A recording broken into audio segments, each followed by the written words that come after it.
యోహాను సువార్త 1:12. తనను యేసుని ఎందరు అంగీకరిస్తారో అది షరతు.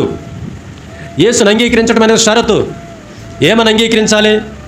యేసయ్యా నువ్వు నా రక్షకుడవు, యేసయ్యా నువ్వు నా ప్రభుడవు, నువ్వు నా కోసం రక్తం కార్చావు, ప్రాణం పెట్టావు, నేను అంగీకరిస్తున్నా.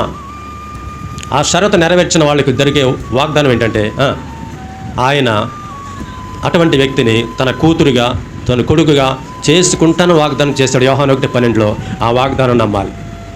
కనుక ఎవరైతే ప్రభువా నీవు నా రక్షకుడవు, నా ప్రభువు అంగీకరిస్తున్నా అని అన్నారో వాళ్ళల్లో ఎవరు ఇప్పుడు ఆయనకు కుమార్తెలు, ఆయనకు కుమారులు. చదవండి స్పష్టంగా అది. వారికి అందరికీ దేవుని కుమారులు అయ్యే అధికారం అనుగ్రహించాడు. కుమారులే కాదు, కుమార్తెలుగా అయ్యే అథారిటీ ఇచ్చాడు. లీగల్గా, చట్టబద్ధంగా అని అర్థం. నమ్మాలి, నమ్మాలి. ఎంత ధన్యులు. మూడవది చెప్పి నేను ముందుకు వెళతా. యేసయ్యా సిలువలో నువ్వు చేసిన బలియాగం నేను నమ్ముతున్నాను, నీవు నాకు రక్షకుడు అని ప్రభువని నోటుతో ఒప్పుకుంటున్నాను, హృదయపూర్వకంగా నేను అంగీకరిస్తున్నా, హృదయపూర్వకంగా నేను విశ్వసిస్తున్నాను అని మీలో చాలామంది ప్రార్థన చేశారు.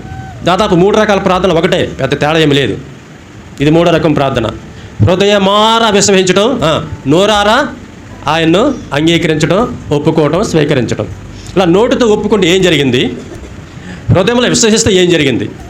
నోటితో ఒప్పుకోవటం అనేది షరతు నిర్వర్తించారు, అయిపోయింది.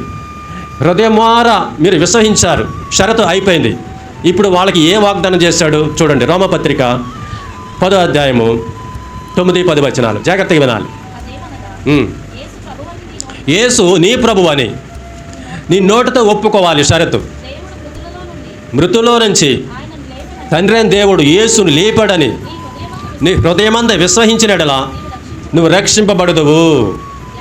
చాలు, చదువు, అది కూడా చదువు. నీతి కలిగినట్లు. అవును, నోటుతో ఒప్పుకున్నారు, మీకు రక్షణ కలిగింది.